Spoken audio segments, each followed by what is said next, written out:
few months ago, I made a video suggesting that you can erase lawn with just wood chips without having to till or use plastic or chemicals. And so I'd like to do a follow-up in this video. How did that experiment work? Did it work completely or not at all? Somewhere in between is the honest truth, but definitely very positive overall. Some little minor adjustments need to be made, some good observations to be had, so let's get into it. If you want to get up to speed with what the original project was, I'm going to link here. This is a nice pile of wood chips that was dropped off in the spring, and the easiest thing for me to do was with my friend Tama is just spread them out nice and thick to try to erase some lawn. And so let's take a look at how it actually worked. Well, first of all, clearly where the wood chip pile is, the lawn is completely gone. In fact, my neighbor was going through with his tractor to scoop some chips, and all the way down there's nothing left. But this was also about 1.5 feet deep originally. So if you had infinite amounts of wood chips available, you could go 1 foot to 2 feet deep and probably have 100% erasure of almost any context. We don't have that much to work with. We had a fair bit, so we spread it out in some areas thicker than others. In fact, you can see here, this is one area where it was a little bit sparse how we dumped. This could probably do well to get another 2 or 3 wheelbarrow loads of chips. But then when we went up slope a little bit, in here, again, this is without any cardboard, there's no plastic, there was no soil disturbance, just wood chips dropped straight on lawn. That's what it was this spring.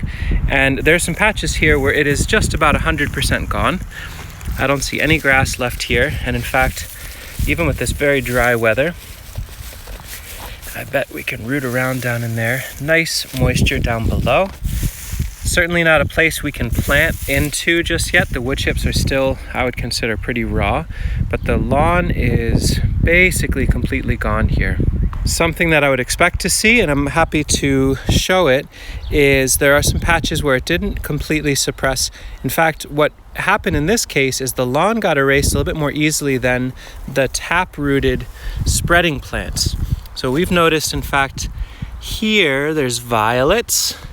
There's more violets. Those tend to be able to pop back through a deep layer of wood chips. Here's a dandelion that has a tendency to be able to pop through a little bit better than grass as well. So something to keep in mind, the more vertical, deep tap-rooted broadleaf the plants are, the deeper you may want to go in order to get good suppression. But in some of these areas where it was lots of lawn, it was pretty moist for a little while in the spring, it zapped it pretty nicely. This bed has since been planted out. Our neighbor put in a bunch of onions on the south end here for storage, a couple echinaceas for fun and beauty, and some medicine there. And then we collaboratively planted out the rest of this. He put in some eggplants and a whole bunch of different squashes to sprawl and spread out over this. I put in some plugs of traditional corn, a flour corn from this region. And so it'll be a two sisters. We could definitely do well to put some beans in there. But the idea is that the melons and the squash will be really nice once we get the wood chips deep enough on here to sprawl and add additional burden to the pathways as far as grass rebounding. And then hopefully by next year it'll be more or less 100% weed free. The bed itself, he went through very thoroughly and got all the weeds out, and it seems to be holding quite nicely. So it's on its way to being a very smooth, weed-free space. Again, in areas where the wood chips were extremely thick, it was very convenient to spread from here over, and so you can really see it. There is complete erasure in here. Never mind, I lie. There's a grass. There was one grass. But this would have been a smart move to inoculate with wine cap mushrooms early on as well. It's something I didn't think to do. I wish I had. I could have put that down first and then the wood chips on top, and we'd probably be seeing a really strong mycelial lens of wine caps that could fruit in the fall. But we can always come back to that, dig in, and add them later. Here's an area where we went lean again in the amount that we deposited. This was all chipped, but not nearly as much as it could have been / should have been. And so I may or may not commit more chips to this area. We might just let this be for now, maybe add some hay. But you can see where the chips weren't deep enough, the grass popped right back through. But maybe we've got enough chips. I should probably go through and cover this once more just to tidy it up. So the work now is to harvest or dig into more of this wood chip, which we intentionally, like I mentioned in the first video, we left a buffer bonus pile here that we could dig into to spread some more. That'll also open this up so that we could then bring in some more manure or hay or wood chips, some other bulk depot right in here, since it'll be a nice smooth pad. So I'm going to go ahead and do that with the wheelbarrow and a hay fork. Should be simple work. This is about as far as I think I'll take it for now. Basically used up most of the last little bump of wood chips that were there and spread them out, but did not rob this down to soil line so that it can continue to do the work of keeping the weeds down in here. This makes a really convenient place to deposit stuff. I think wood chips or manure will come here next. And then with the wheelbarrow, just loaded it up and dumped it wherever there were weeds that we wanted to suppress, pinned them down. Now, here's something to say about this.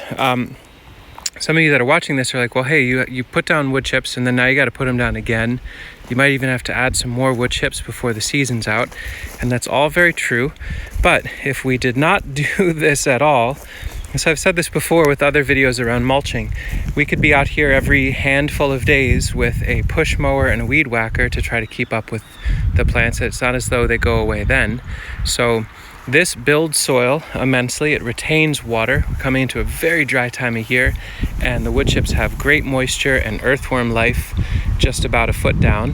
And so we're building this great soil that can then be harvested and put on beds later on in exchange for knocking back more or less all the vegetation in this area. It's super, super useful. $0. All we're doing is using a hay fork and a wheelbarrow to move it around. This area down in here, I decided not to add wood chips. This will be a different video if I document it, but we're gonna be coming in with the machine to harvest this out anyway. So why put fresh wood chips down? They'll just get buried later. So this will be a new bed and renovated and dug out and all that. So there's no point in putting chips there. And once we get down into this area, the willows are starting to grow tall enough, and this bed is detailed enough with nursery plants that some wood chips in the walkway is nice, but it's going to be easier later on to just flake hay through there. So that's the path I'll take for weed suppression in the walkway next to that garden bed.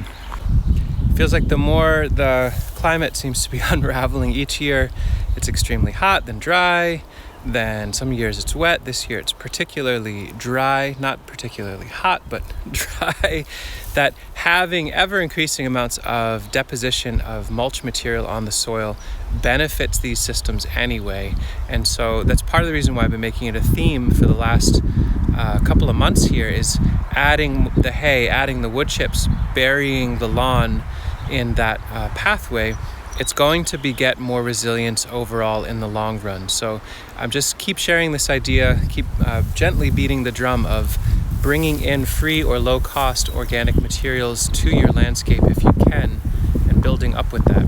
It's getting windy enough now that I'm going to sign off for this evening and get onto some other work. Hope you are well. Let me know if you have any questions or comments about mulching your way out of a lawn.